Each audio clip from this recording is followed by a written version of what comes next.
28 seconds. 27. 26. 25 seconds. 24. 23. 22 seconds. 21 seconds. 20 seconds. 19.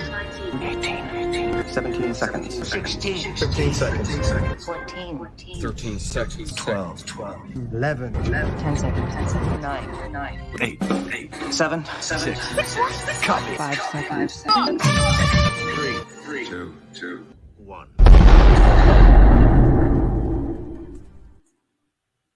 Hello, everybody. Welcome to Subspace Chatter, the show where we boldly go into discussing Star Trek Strange New Worlds. Today, we'll be discussing the season finale of the new series called Equality of Mercy.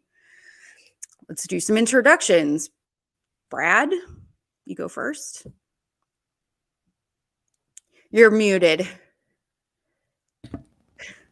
Hi, I'm Brad, and I have my future self with me today. Hi, I'm Scott, host of the YouTube channel Opinions No One Cares About. And I'm Vanessa, and I host a YouTube channel called I Love Bad Star Trek. Let's get right into the deep end. How does this first season of Strange New Worlds measure up to the first seasons of all the other Trek series? That's Loved it. Question. Loved it. I think it returned to classic kind of Trek. It did its job of telling us a lot about character and introducing and maybe not all the characters, but it seems to be kind of following that formula and telling good story, things that are both divisive because makes people think and have opinions, and then things where we're all very, very on board, that we're all very excited about. So it's done its job as the entertainment form it was meant to be.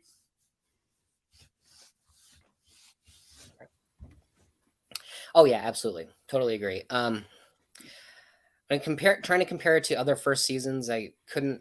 As far as this one goes, I couldn't think of any episodes that I didn't like as much as some first season offerings. If I was ranking, I put this way up near the top. Like a series with a good first season, it'd be way up at the top with Lower Decks. Because honestly, I was watching Lower Decks. I literally felt like every episode got better in the first season than the one before it. I personally think that it's comparable to its inspiration, which is TOS. I think it's as good as the first season of TOS for sure.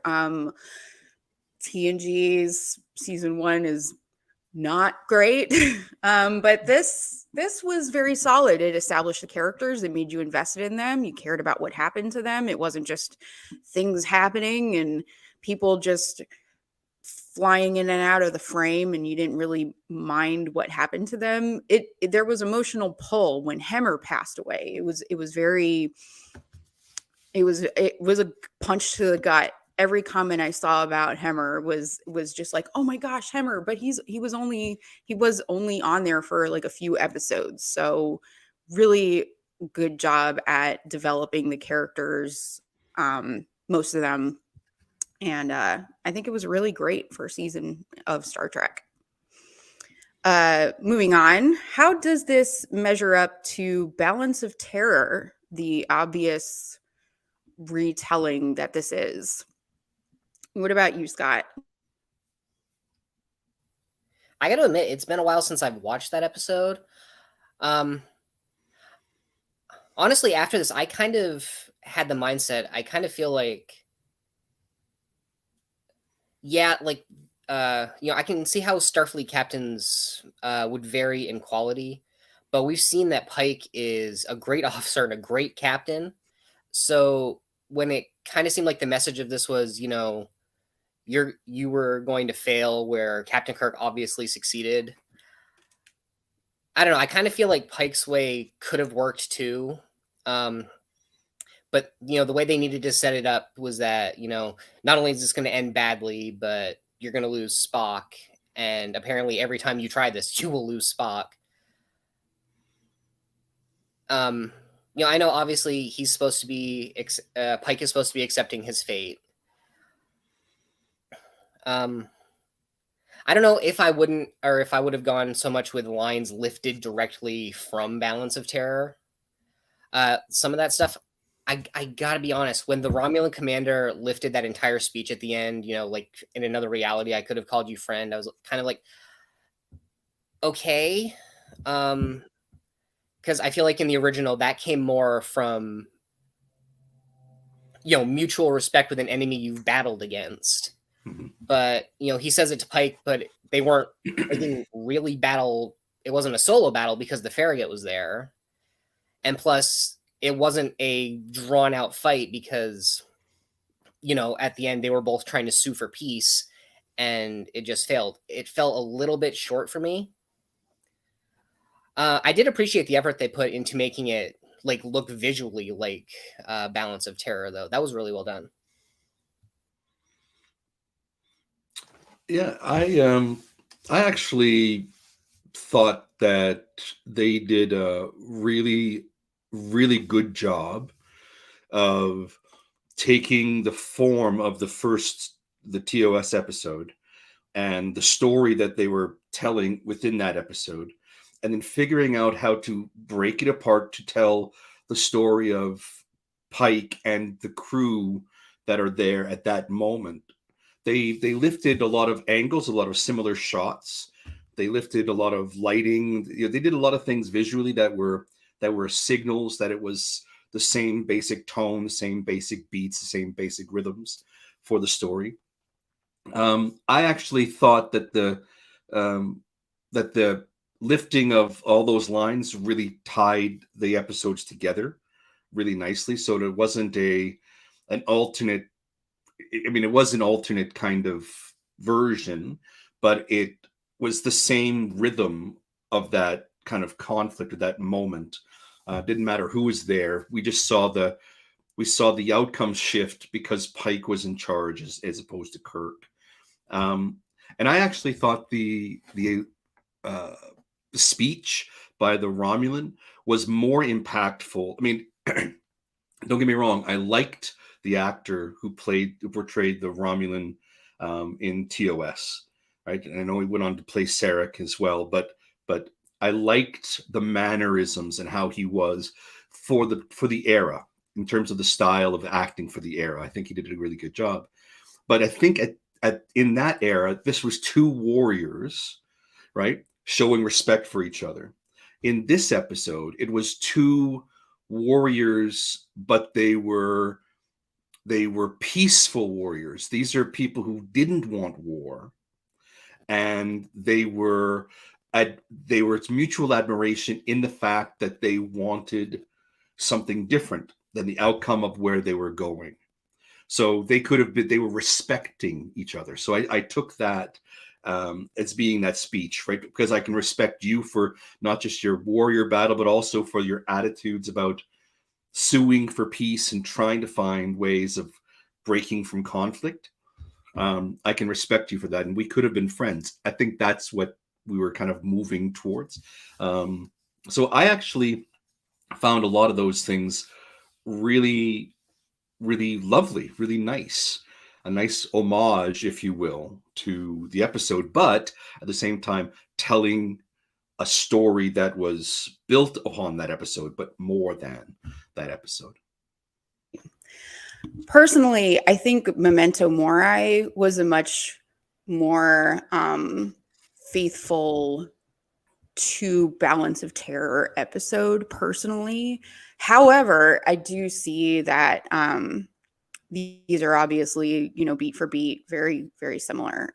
But like Balance of Terror, this episode had a sense of unpredictability to it that really kept me on the edge of my seat. And I didn't know what was going to happen, even though I've seen Balance of Terror, if that makes sense. Like, I didn't, like with the comet and the maneuvers that they were doing and the sort of, again, submarine feel of the battle, what strategy, what next move are they going to make? It didn't feel entirely predictable. So I appreciated that. I felt like the tension was the same. The thing that really took me out personally was, and understandably because of the way the story is, and that Pike was spending a lot of time getting his footing in terms of like trying to pretend that he remembered certain things and trying to remember that like, oh, Una's just gone and that's just a thing, and trying to act as though he already knew that even though he didn't. So I wish that I get it. I understand the function of it in the story. It just changed Pike's demeanor to the point where I think it changed his decision making. And I think he would have been a bit more decisive had he not had to go, oh yeah, you're over there now. And oh, this is happening. And yeah, that element, I get the function of it in the story. It just changed Pike's attitude, and I'm not sure that he would have been as diplomatic or as trying to talk to these folks as much if he didn't feel like the weight of the future was on his shoulders. I think he would have been a bit more like, let's just shoot it. Right, but you know, I have to point out, right? He just saw at the beginning of the episode, he was presented with the face of the person who dies as a result of the action that he himself is injured in, and that he's wrestling with the truth of, right? He's wrestling with that, and you saw the person who he will encounter, he will know, he will fail to save, right? And then he goes back to his quarters, and almost the first thing he sees is, you know, his older self suddenly going, "Oh, you'll write that letter, Bubba, and you're going to change a lot of stuff that you shouldn't." He's like, "What the hell?" You know, this is all in my mind right now, and suddenly it's like, bam, right here, and then he touches that damn green thing, and he is somewhere else completely. Right. I mean, I think he did pretty good. For a guy that just had all those things happening. Right. I guess like what one of Balance of Terror's most strong points is really defining Kirk as a captain. I think that's a very captain defining episode for Kirk. And I don't necessarily see it as much here for Pike personally. So the visual style of this episode seemed to align more closely with TOS. Tight framing of the characters with more quarter profiles and headshots to elevate the tension. Dark, moody lighting with the brightness around the eyes. Classic TOS positioning and movements. Hang on a second. Yeah, that's a long one. I wrote that one. No, it's fine. Was it too much of a shift from the more modern style of the previous episodes? Was it just a playful exploration of the style, or was it more purposeful? I think it was definitely purposeful. I think it was, you know, whereas Memento Mori was more of a cat and mouse thing that sort of made parallels with Balance of Terror in terms of battle. I think visually this was much more in alignment with Balance of Terror in terms of like, you know, when you see the Romulan and they close up to Spock and he arches his eyebrow, that's a beat for beat exactly the same. And I think it also could be both. I think it could be a bit of a, you know, a playful callback as well. What do you think, Scott? Yeah, but like not too playful. Like that scene where, you know, they see what the Romulan looks like. I did like that they did a slow pan across the characters who are all looking at Spock one at a time, because I feel like it would have been a little too comedic and taken a bit away from the tone if they'd all like looked at him at once, if it had been a wider shot. So yeah, I did enjoy that. I didn't mind. Yeah, I mean, obviously they're trying to evoke Balance of Terror as much as they can, not just with the plot, but with the shots and lighting and all that. And I actually really enjoyed that. There's this one bit at the end where future Pike was talking to, let's say, present Pike for like the last time. When the camera was up close on him, and I don't know what it was about the lighting, but for just a second, I was looking at Anson Mount, I was like, he kind of looks like a little bit of a younger William Shatner, like maybe just a little bit older than he would have been, say, in Undiscovered Country. Maybe I think maybe the uniform had something to do with it because he had that awesome uniform. But yeah, and getting like the extra shots, like inside. Okay, Dan. Inside the Romulans ship as well. Yeah, I was really enjoying it actually. Yeah, I recognize that they were using the style as a way of combining or showing that one is connected or built upon the episode from the earlier franchise. I get that, and I see that it's because they were so faithful to it. It wasn't just purposeful in the sense of storytelling, but it was purposeful in the sense of being true to the era, being true to the style choices, cinematography, right? Those kinds of is like an homage, if you will. And it was a deviation. It was a strong deviation from the way visually all the other episodes have been told. So was it too much of a shift? No, I don't think so. I actually found it quite wonderful to see not just the reinvention of something for the sake of reinventing. Oh, look how clever am I? I'm reinventing the past works to make it more sensible to the modern era. None of that kind of thing. It was like, wow, what they did back then was pretty striking, right? Very very stagey, very, very. It was honoring the early times of television.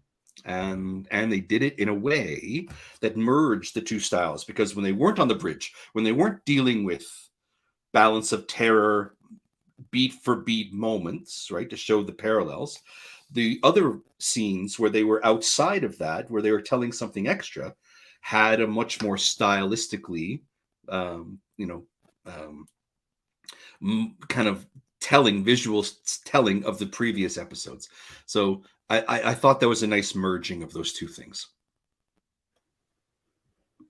I agree. I like that they didn't act as though they were above it and used it to tell a striking story, as Balance of Terror is, and this also is. So what's up with Trek's obsession with the future being a zero-sum game? Going all the way back to City of the Edge of Forever, on the Edge of Forever, innocent people must perish or the future is in peril. I think that's very silly to sort of look at things that simply, that one person's death is that instrumental in shaping the future, as though everybody is in a vacuum and they are the torchbearer of one reality. I mean, Picard also does that. I think it makes for a good story, but I think that's silly and reductive personally. Yeah. I think there's in the 70s, early 80s, well, it was in the 80s that I read a book that explored multiple, like a multiverse, where the same character from one version of the universe was fighting the other characters of the other versions of themselves, right? Because each of them thought they were the prime. Each of them thought they were the and I think in terms of a story, this version of Pike believes he is the most important, and everybody who interacts with him from his timeline may say, oh yeah, you're pretty important, but every other timeline that results would, think of themselves as the prime. And I don't know why they think of it as a zero-sum game. I don't. It's just about choice, right? It's just, I don't like the way this timeline is going, so I'll jump backwards in time and say, hey buddy, you made a mistake, let's fix this and hopefully get somewhere better. But then every version of themselves would do the same thing, keep going back, and then it becomes a messed up, confusing tapestry of things. So from a narrative standpoint, I can understand why they need to tell it in a very linear kind of non-linear kind of way, but they're keeping along a certain track because it's easier to kind of conceptualize. I mean, I think historically speaking, sometimes that does happen though, where you know, we look at it in retrospect, but you know, history can turn on the actions of one person. And when you're talking about that, I'm just thinking about, you know, it just took one man to shoot a guy in 1914. Next thing you know, we had World War One. Mhm. It happened that, you know, the guy he was assassinating was pretty important. I don't know, I feel like I had a lot more to say, but I can't really put it all into words right now. I think historically, a lot of movements come from more of a collective than a single person. I think, like, I don't know European history backward and forward, but I would just imagine that it was that it was the tipping point. But staying on yeah. But isn't that the idea though? It's a butterfly effect. Yeah. Mm-hmm. It's not that today I'm going to suddenly make a world-shattering decision, but the 10 people that I interact with today, right? I may change the trajectory of their lives simply because of a kindness that I do that makes them go on to make different choices in their day, which then has an impact on what could be their future or, you know, their tomorrow. And then every one of those impacts then spreads out. Everyone's has a ripple effect. And as it moves through, right, somebody who shouldn't have made a choice did make a choice, and that had further ripples. And suddenly, before you know it, the butterfly flapping its wings, you know, halfway around the world is causing a typhoon to strike Hong Kong, which is devastating, completely devastating. And it wouldn't otherwise have happened if I hadn't released the butterfly, you know, into the wild when I didn't before. Right. So Yeah, it's that kind of context. I hear that, and I just find it frustrating and not fulfilling as a viewer to say that every decision to get around having to be a bobblehead on a box has Spock die. That just seems very silly to me. Every single, like, even if he did shoot the Romulan ship, even if he just turned around, even like no matter what he does, Spock is going to die if he like avoids the thing that is going to happen to save those kids. That just seems very silly. But it's heroic. Yeah, it's heroic. They're giving him a heroic context. He doesn't have to be the hero that goes charging into the breach, sword flailing, and saving his battalion. Doesn't have to be that kind of hero. He can be a hero from an individual, personal choice, right? He knows his future fate, just like we all do. We all know that the end is going to come eventually. We could give up and just sit in our chair and wait for it, or we can go about our lives and embrace the opportunities that we have in front of us while having positive impact on other people. Right? That's the heroism of Pike. He's learning to embrace what he knows to be true and accept that and still face each day. And what made this episode even more impactful was that he knew that he could change his future, but there'd be a cost. And realizing that cost would have affected him personally with the loss of a friend, but also all the other ramifications of that, he said, I can't do that. Right? That's the silent heroism. And no one knows. No one will know except him, right, that he's made that choice.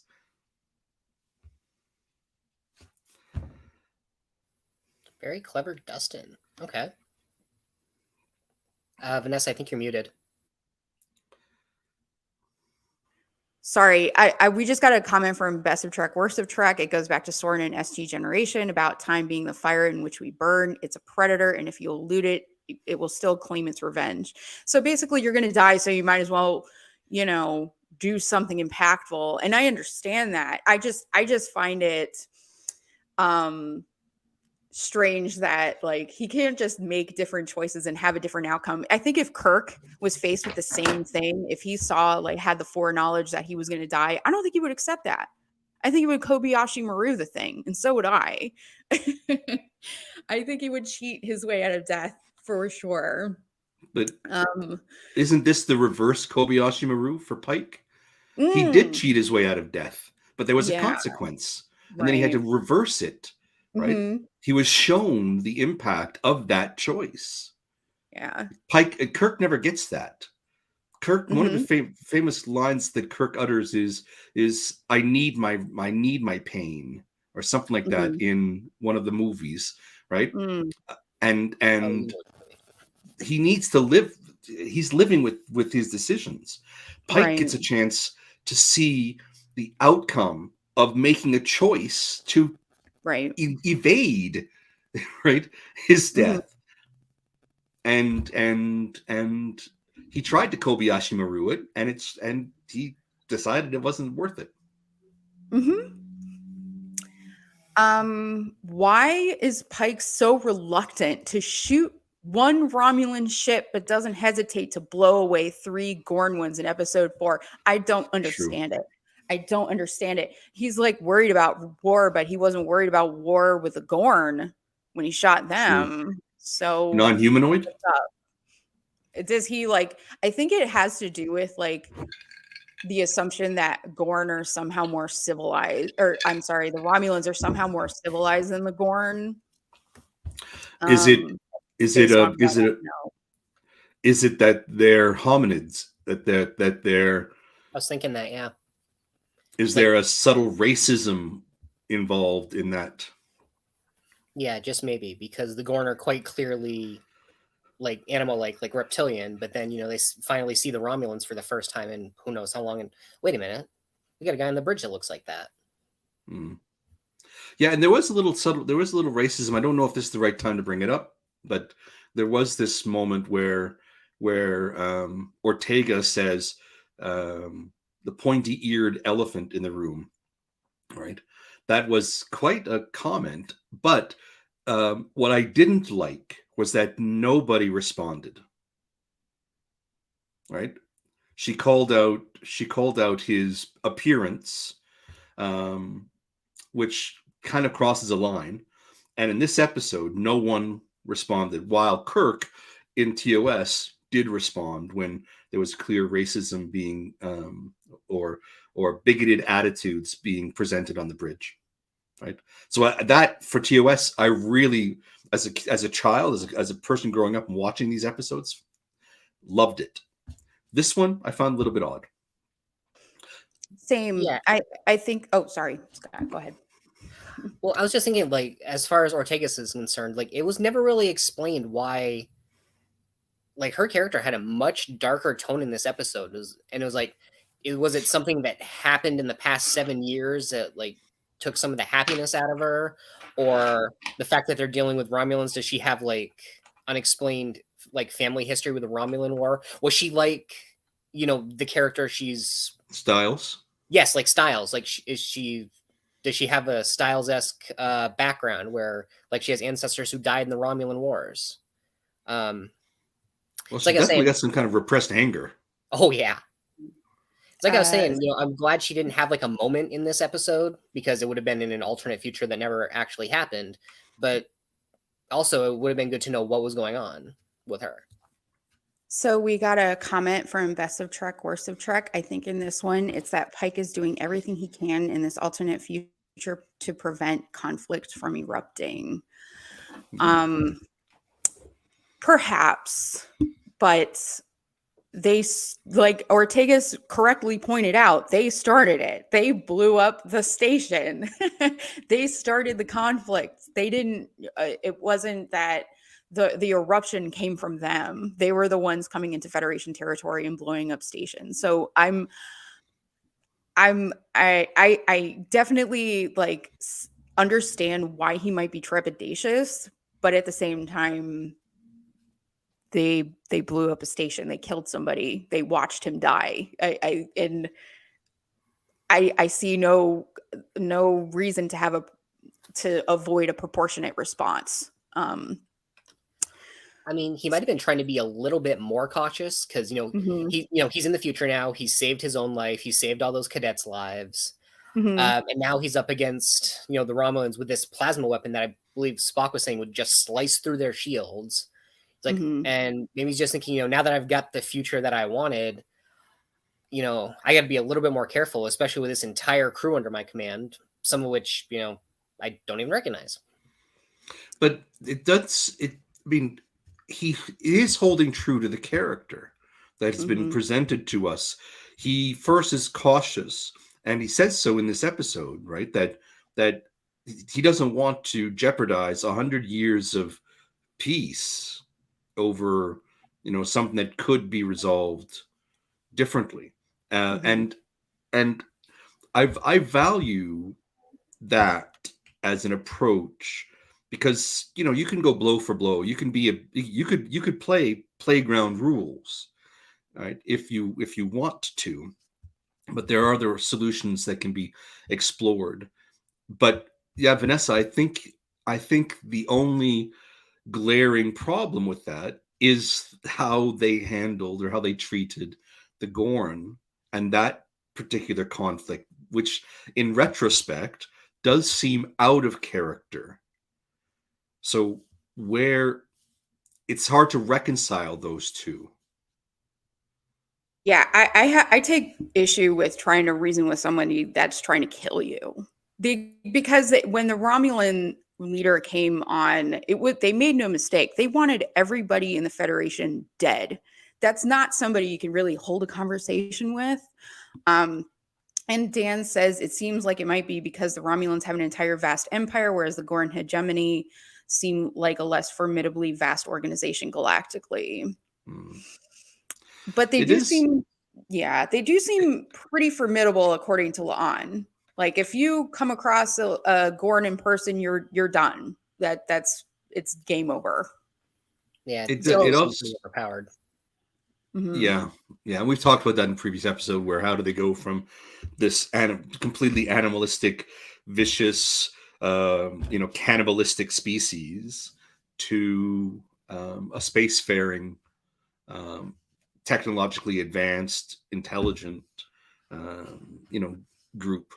But I was thinking that the the Romulans seem to have the same attitude, or rather the same end result in mind as the Klingons, right? From Discovery. In Discovery, the Klingons are presented as a species that wanted to maintain their cultural purity, and they weren't interested in peace because that would mean assimilation. That would mean some kind of merging of the groups and ideas and that. So they want to maintain purity.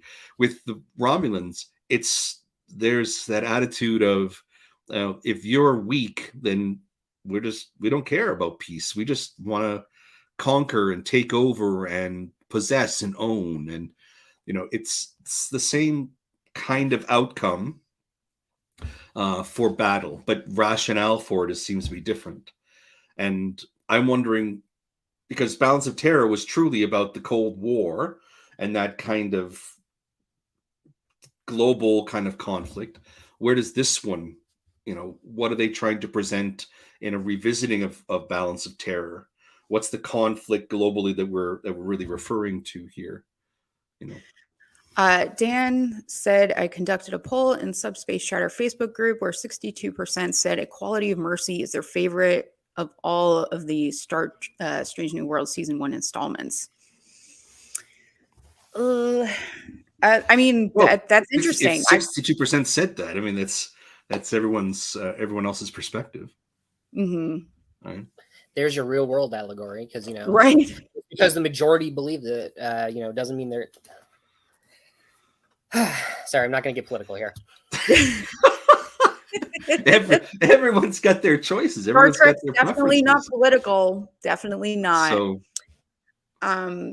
Did anyone else find it strange or interesting that when Sam was telling Pike about his brother, he didn't mention that he beat the Kobayashi Maru? like I said, I think that he's saying he doesn't like losing was sort of a reference to that. Maybe not explicitly, but Sam seems to be a rule follower, doesn't he? yes. Right. So why would he honor and elevate the rule breakers actions, right? Why show pride in that? I don't know, Right, it might because be a brotherly thing. Was that Like, Scott? oh, look, so that might be just like a brotherly thing. Oh, Jim beat the unbeatable test. I'm not gonna tell people about this. Would definitely have given Sam a whole different kind of like quality, right? If he'd said that way to Pike, well, he beat Kobayashi Maru. He thinks he's so big. He's too big for his britches. It's like a very different kind of quality. How did anyone else find it a bit jarring that the camera leaves our POV character, Captain Pike, in order to show us the innards of the Romulan commander's ship? I think this, again, was a beat for beat of Balance of Terror. We needed to see the inside of the Romulan ship and see what was going on in there and see the differences and the clash between the captain and the commander, for sure. I think it's meant to be jarring. I think it's the bridge being as alien as it is also is meant to sort of give a contrast, for sure. I think the subtle point that Balance of Power or Balance of Terror made in the Romulan vessel was that it seemed to have multi-generation. There was the really old sub-commander, right? Then the commander, who was younger, and then the even younger person still. Was it the centurion? Well, anyway, there was the really old actor, then there was the kind of close to but not quite as old, and then there was the young actor, right? And they each had certain roles to play on the Romulan ship. There was the confidant, right? The experienced confidant, the commander who was not really wanting war anymore because they'd seen it plenty. And then the young man who was like, man, let's go to war. Let's kill people, right? So this kind of generational attitude that we didn't get in the updated version that I think is really telling. I mean, the older, that's generational wisdom, right? The old person knows the young are going to do what the hell they're going to do. They're just there to try to give some wisdom. The kind of like the middle-aged person knows that sometimes they got to fight, but they'd really rather not to because it's quite destructive. So they have knowledge, and the younger person doesn't know nothing except glory to the Empire kind of thing, right? And we didn't get to see that this time around. We just get to see the old guy and the young guy. And the old guy was like, I've seen this, it's not so cool. The young guy is Empire, everything.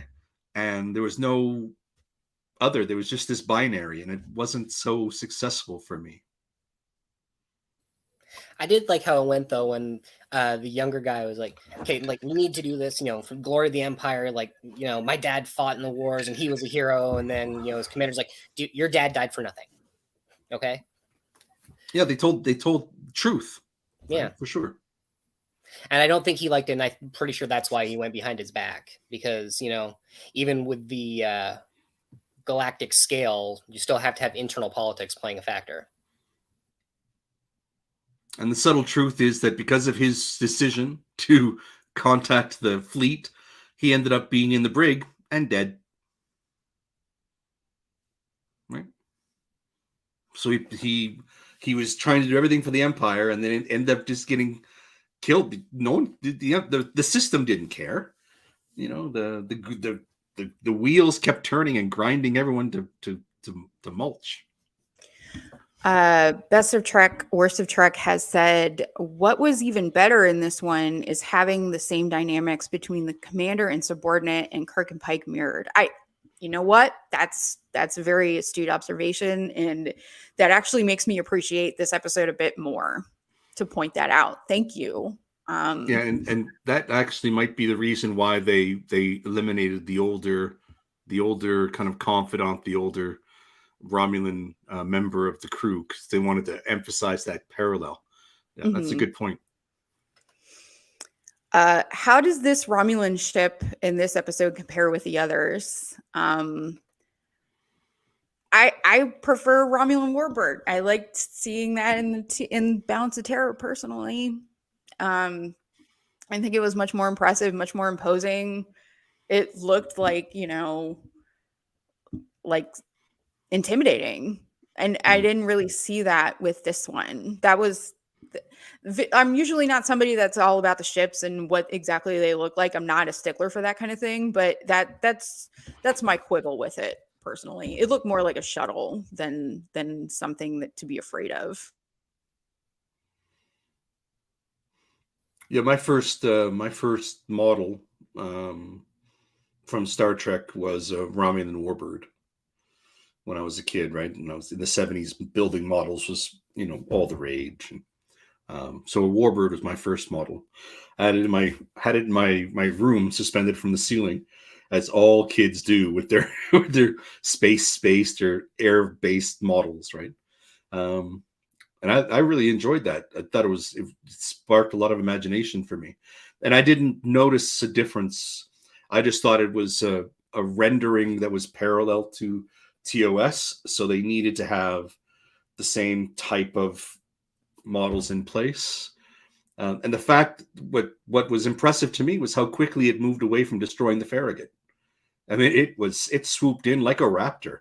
They did a nice job of telling and showing visually that little moment of the battle. Poof, Farragut's gone. Swing, and it's coming around for the second shot. Right? It was beautiful.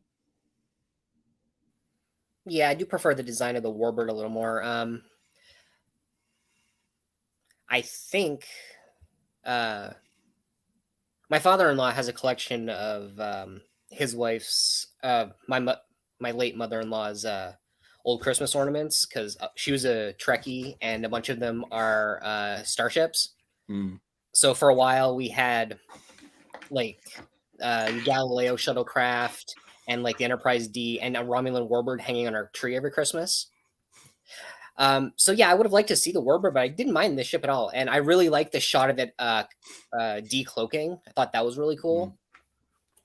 And the plasma weapon is super intimidating. Just get this glowing red ball, shows up in the front of the ship, and you're just like, okay, we need to get out of the way of that.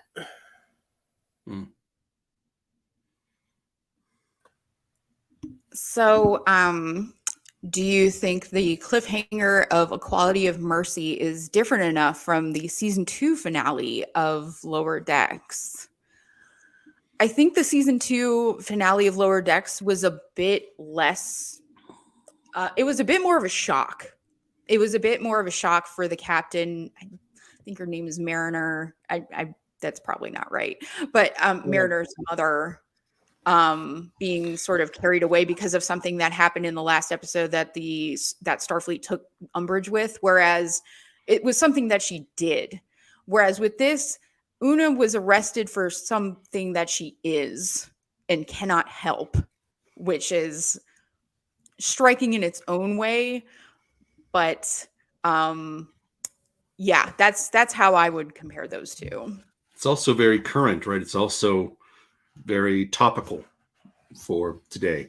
People being, punished or marginalized for who they are, right? Or at least the perception of such. So, I mean, it's a very socially relevant topic that they're going to be exploring in the second season.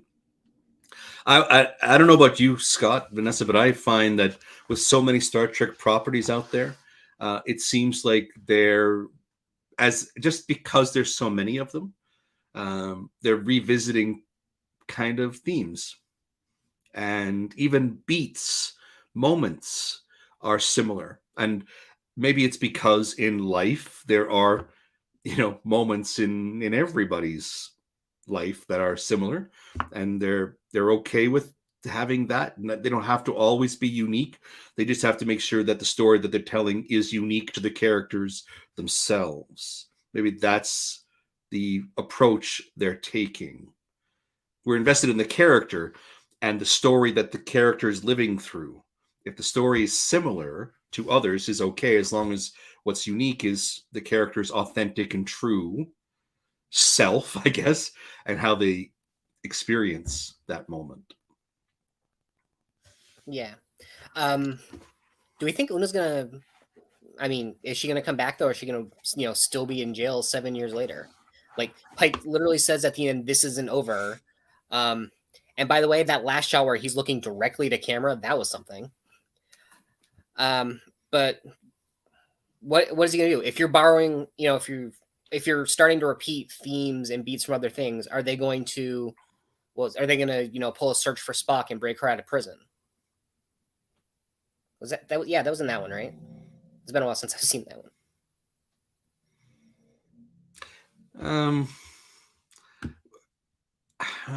It's tough, like she hasn't. I mean, she's mom in the episodes, right? She's if Pike's dad of this young crew, then she's the mom of the young crew, or however you want to visualize it. But it's been shown that they don't really need her, the character, to tell these stories. So maybe it's a contrivance so that they revisit the topic in second season and can kind of keep delving into this, kind of like what they did with the Cage, right? They revisited, was it Menagerie? Right. So they're setting something up for the future that remains current, but I'm not sure she's played a significant role in the season anyway.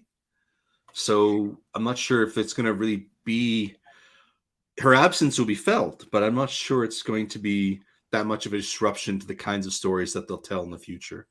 That exact point, Brad, is a huge source of frustration for me as far as Strange New World season 1. I have waited so long. I mean, relatively speaking, because I'm a relatively recent fan of Trek, but I have waited a long time for Una to come back. This character has meant a lot to me. I really have wanted to see, okay, what's Una going to do? How is she going to command?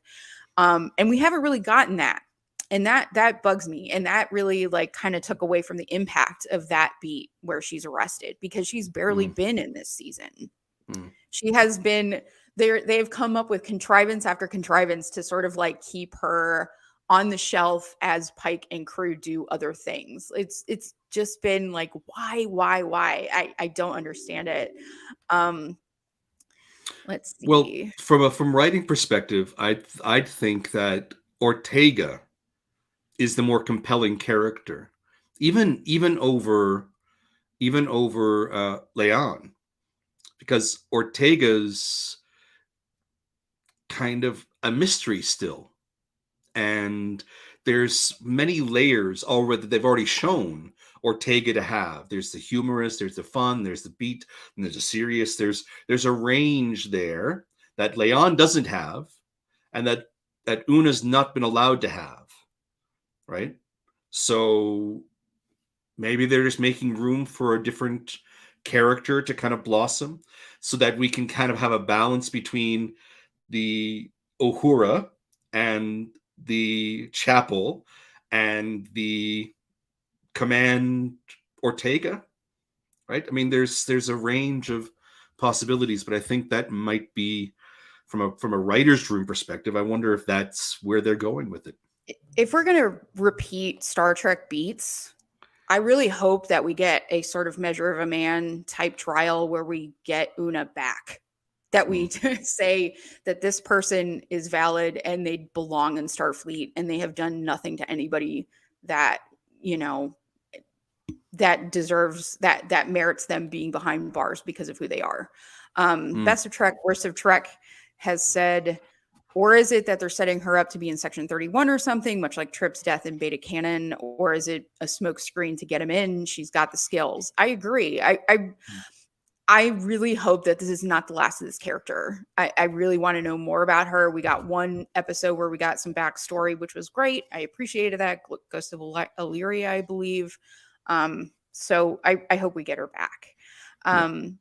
So Captain Battelle was in this season so infrequently that I'm wondering if anyone else feels that the showrunners didn't give us enough of her relationship with Pike to make us care about it. Given that, what was the point of her, including her in this episode? I think bringing up again Measure of a Man, I think the relationship is simply there to highlight the betrayal, to make this really be a punch in the gut for Pike, that she has to be the one to do this. I think that's mainly the function for it. I don't think that their relationship needed to develop. Their relationship as such is so casual anyway. And in Measure of a Man, Picard and the judge, I forget her name, they have a past relationship, but it was, they just kind of know each other. But that connection is there to sort of give an emotional other layer to what's happening. That's mainly the function for it to me. Yeah, I think you're right. I think it's about the betrayal, and it's about, not just the sacrifice he has to personally make, but the consequences, and now he's got to wrestle with the loss of a trusted confidant, right, and lover. And it's possible that that's the angle they're taking here. Make him a little bit more sour, make him a little bit more bitter. I don't know. Thank you, Dan. The judge's name in that Measure of a Man episode is Philippa Louvace.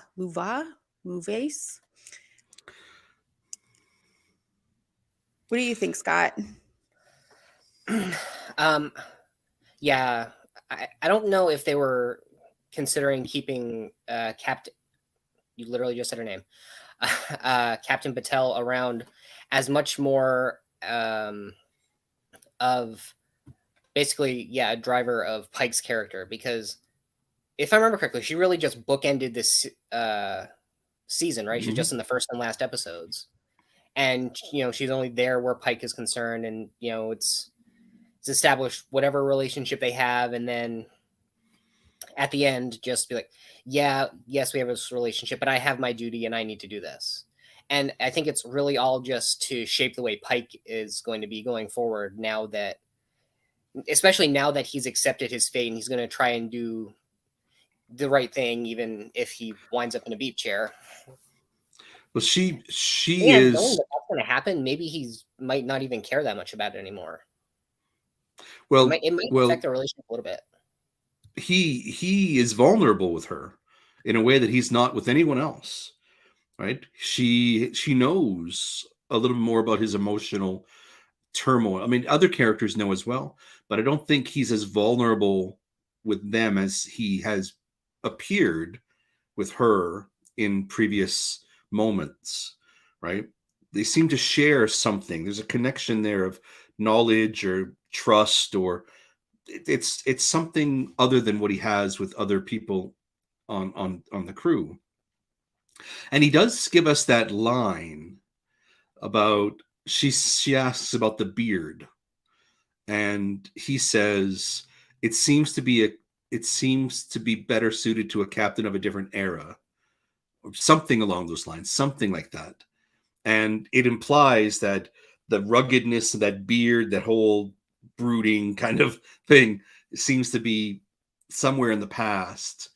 So I don't know if it's like a little hint about his new character, or the character that they're trying to make him into, that he's accepting, that he's, I don't know. It just seems like that was a line specifically geared toward shutting a door, or labeling a door, or labeling a different compartment of his personality, of his history.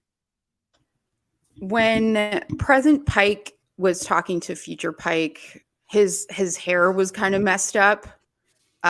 So was that an accident, or was that some sort of visual cue that something was going to happen in the timeline? I didn't notice that, but I would imagine that, a war captain, much like Cisco, you're going to get beat down after a while, like looking at that roster of dead officers, and having to read it off. that's going to tired, wear man. on you. Yeah, He's tired. a He's job. haggard. He's worn out. His kudos to Anson Mount for how he portrayed physicality, right? With Pike, he's straight backed and he's rigid and he's upright. With the elder Pike, he's got a stoop, he's got a little hunch, and he's moving like he's tired, and it's just it's plodding. So that physicality plus the makeup and the way they shot it and his delivery of the lines, there was weight in his delivery as a wise person. There was wisdom in those words, right? And Right. kudos to him for being able to pull that off. This is a good actor who's Yeah. who's in a character, embodying a character that seems to be just right for what he's Between, able like, to give. Elysian Kingdom, where he's a completely different person, and this, where he's playing a future self, I think he's really showing a lot of range. Yeah. Oh yeah. Yeah, and to be fair, okay, it was exactly one strand of hair that was coming down on his forehead, and that's why I noticed it, because it was so out of place. I mean, a few episodes ago, Lift Us Where Suffering Cannot Reach, there's literally an implied post-sex scene where his hair is exactly the same. So the fact that they actually missed that, like I know I kind of speculated that it was like a subtle clue that his future is in flux, but yeah, it was probably an accident. But seriously, Scott, very overlookable accident. Scott, I just have to say, if in that implied sex scene, the thing you were noticing was his hair, seemed to be a little off. Well, we've been talking about his no hair judgments all here. season. No It gets judgments. bigger. It doesn't move. Like his poofs changes size. I mean, his hair is very noticeable. Pike has noticeable hair. What I did notice in this episode was it wasn't as peaky as it has been. It's rather than being kind of like a plume, right? This well coiffed plumage. He seems to, in his older self, seems to be a little more reserved, a little more deflated, if you will, right? Because of the circumstances. And again, I'm just going to shake my head about that whole implied sex scene, hair not out of place moment. Again, no judgment. Okay. Yeah, and I will say his hair being shorter and that uniform was probably what gave me the impression that future Pike kind of looked like Shatner. And also something around his eyes. I don't know. There was something there. Definitely. And I agree with Brad as well that there was definitely a physicality that sort of translated that he's been through some things. Hang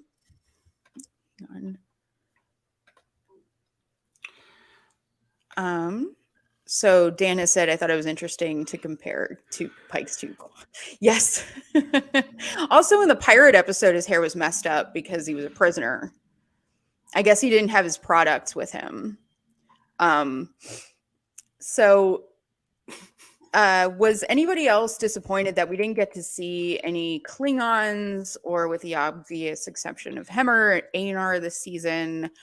And what do you think of how the Romulans look like in this episode? I actually think the Klingons are absent for like a writing reason, because they were so heavily featured on Discovery season 1. I think they're a little shy about going in the Klingon direction again. And this is like post Klingon War, so I think they're just a lot less relevant.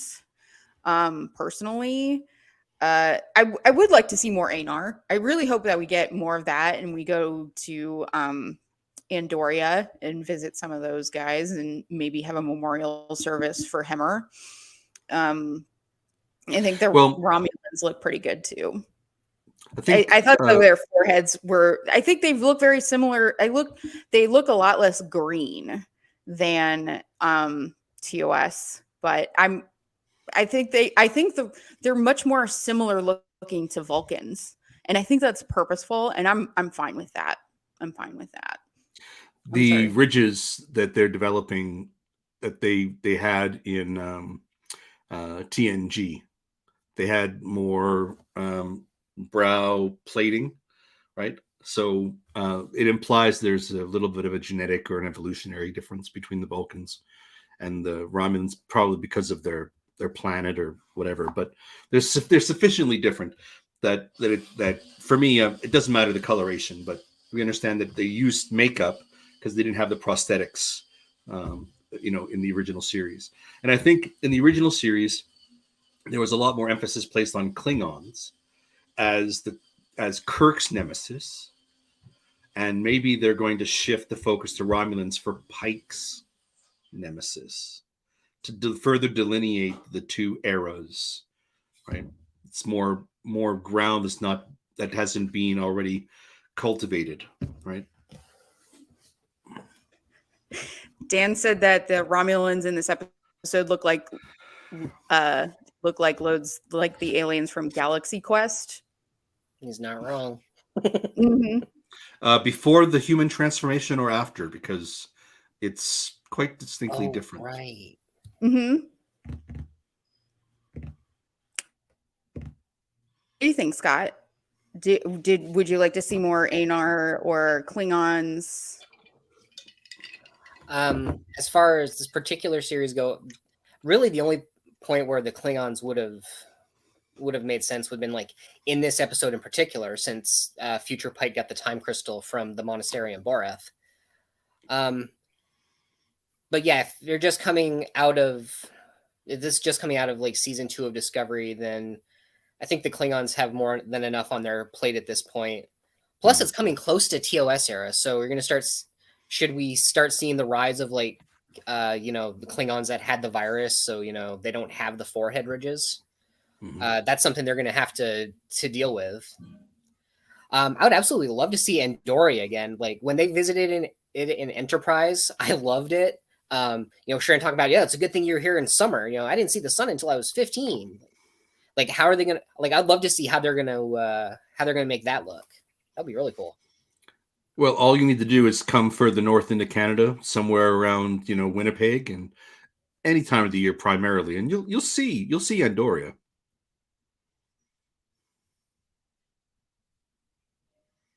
Best of Trek, Worst of Trek said, can we get an early look at the Cardassians? I hope so. That would be really cool. I think I wonder how large Federation space is at this point, because Bajor is kind of at the edge towards the wormhole.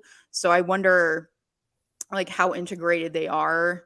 But yeah, I would be interested to see Cardassians. Aren't Cardassians more closely? Are they closer to the Klingon Empire, or in terms of the galactic map? I thought the map at some point. Yeah, I thought that the Klingons and the Cardassians at different points in different properties had kind of a relationship. So I thought they would need to be closer in proximity than the Romulans. I know there's a galactic map out there that could definitively answer this, but I don't remember exactly where they are. So Picard established that the Romulans with and without the head bumps are from north and south on Romulus. How could the accident not happening change where the Romulan commander is from? I'm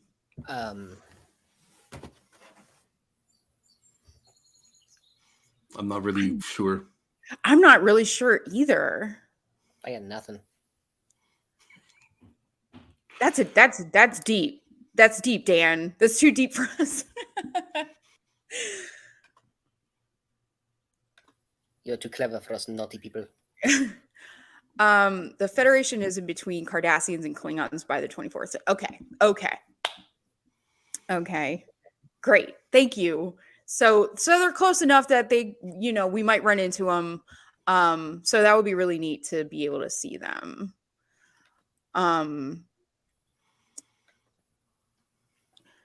Given the era of the original TOS episode, the Cold War, what is the modern era issue that this episode is pointing to? And what is the significance of the Romulan fleet destroying one of its own? Personally, that's my question. Yeah, that's a good one. Personally, I definitely think the Romulans, to me, are the way that they took out the one really reminded me of how the police force works, where if somebody steps out of line and actually speaks out against somebody and says, hey, this person used excessive force, this person shot somebody unarmed, I was there, or tries to stick out their neck and do the right thing, they're quickly fired, they're quickly targeted, and pulled back from doing those things. So that's what that reminded me of. I think that the Romulans themselves kind of reminded me of the sort of the sort of fascist wave overtaking the country in which I live right now, where it's like, oh, let's go ahead and have a mindful conversation with them, as Pike sort of did at the beginning of the series itself. Let's have a discussion with people that want nothing to do with us except us dead, and see if we can find some common ground, which is very Picardy to me. But I don't think it was appropriate. I think it's a very naive and silly approach, and that's the parallel that I took from it personally. So you see it as it's not geopolitical, but rather nationally political. You see it as institutional allegory. Yes, absolutely. Okay. Yeah, I get a little more geopolitical with it, because I kind of saw it like, the Romulans coming in where they don't need to be and start destroying things. That's just, I saw that as, Russia just barging their way into Ukraine. And, it's not a perfect metaphor, because we, if the Federation is America at this point, we're trying to stay out of it, but not really. Without openly declaring war, and that is how this episode ended. So, I mean, it's not a perfect, like I said, it's not a perfect metaphor, but yeah, it would have been Russia invading Ukraine, even though obviously this was shot way before that happened.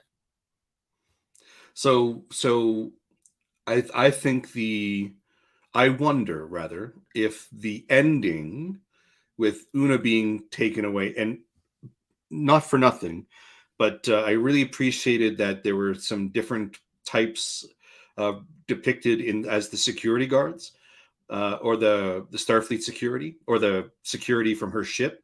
One of them was quite an older person, with very dark hair, and so obviously he was dyeing his hair.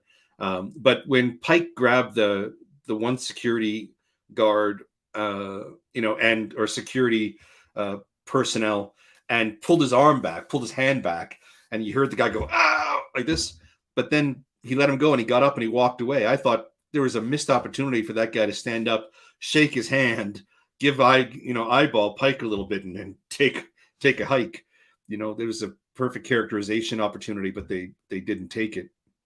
I just saw that moment as societal, as institutional allegory. I thought that was pointing to like the issues that we're dealing with in the US and Western societies. But I do wonder if the bigger conflict between the Romulans and the Federation points to rising tensions around the world regionally. If I was to put federation strain on the metaphor, the neutral zone is kind of like the Balkan states, and Federation space is kind of like the European Union, and then Romulans are like Russia, and you see that conflict, and it's been going on for a while, where Russia keeps threatening the Baltic states for annexation, as they did with Crimea, right? And maybe it's a concern that post-pandemic and the rising tension and the rhetoric between superpowers, or once superpowers, or whatever regionally, there's some concern about war and warmongering just for territory's sake, or just for control's sake. And maybe that's what this is pointing to, this rise of not a cold war, but a hot war, the fear of it. That's what I was thinking.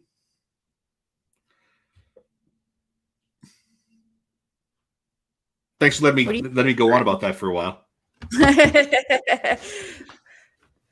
What do you think, Scott? I'd say that is a very worrisome and frightening possibility, especially nowadays. Right. Yeah, the way the Romulans were depicted as like, we are determined to see every one of you die, and we have made the decision that all of you are weak, and because of who you are. Again, like, with Una being taken away, being judged for who she is, I just, just last week there was a decision where, depending on where I am in the country, I'm just less of a person. So it's just really hot in my mind to be looked at that way, to be looked at as a person who has no value and people would rather see dead. So, maybe less than others, but still, it's just I guess because of the times we live in, we can kind of project a variety of different things onto this story. But it was an extremely poignant and fitting season finale to me. So how many pips does everybody give this? I give it a 4. I think the time loop thing, the thing that where Spock has to die no matter what, if he survives, is silly. But I think it's a very well done season finale. We can give half pips, right? Yeah. So I'd go 4.5. I would almost want to say 5, but I think there were a few things that disappointed me about the episode, and not visually, not storytelling, none of that. I felt like I wanted to throw rocks at a Gorn, right? The episode was a Gorn. I wanted to throw rocks at the Gorn, like that classic TOS scene, right, with Kirk and Gorn, because I just didn't like the direction it was taking with some of those characters. I didn't like that Una was gone from the episode, or from this. She was. How dare the Federation do something like this? And after the heroism of Pike and the personal sacrifice and the there were so many wonderful things, and I didn't like the unidirectional Ortega in that episode. I don't. She has much better range, but in this one, they just gave her one tone to follow. I didn't like that very much. I thought there was more to her than just that anger. But anyway, so 4.5 for me. Okay, so you guys know yesterday I shared like the tweet that I wrote where I ranked every episode in this series. The thing is, I actually went back and deleted that, and then posted it again with some stuff switched around. And actually, after listening to us talk like this, I'm probably going to go back and do that again, because I have decided I like this episode a little bit more than I thought. Yeah, I don't like that, if Pike's in charge, apparently Spock has to die. I don't particularly like the fact that, this is a Pike-centric series, but this episode was basically saying that, it not only brought in Kirk, but is saying that he would probably be a better commander of the Enterprise at this point. That part of that might be the fact that everybody was saying we were going to be introduced to him in season 2, and then suddenly here he is in the finale, and being better, if not quite as passionate as I would have liked from a young Kirk. Because I feel like he would have been. I feel like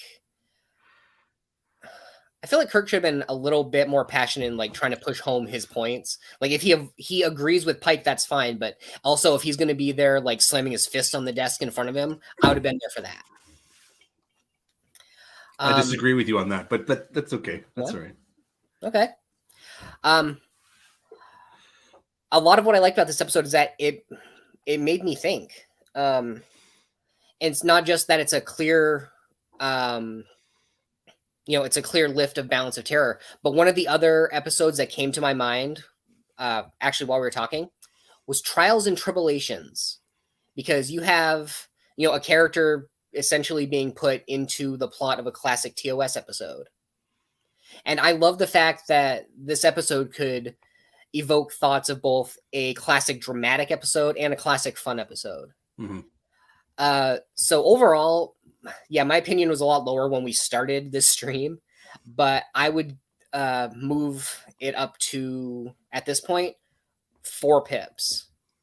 And I had this one, I think, ranked 8th on my list. It is definitely moving up. And not because the other episodes are worse, it's just better. See, the reason I disagree with you, Scott, about Kirk is that this is one of the things that I disliked about.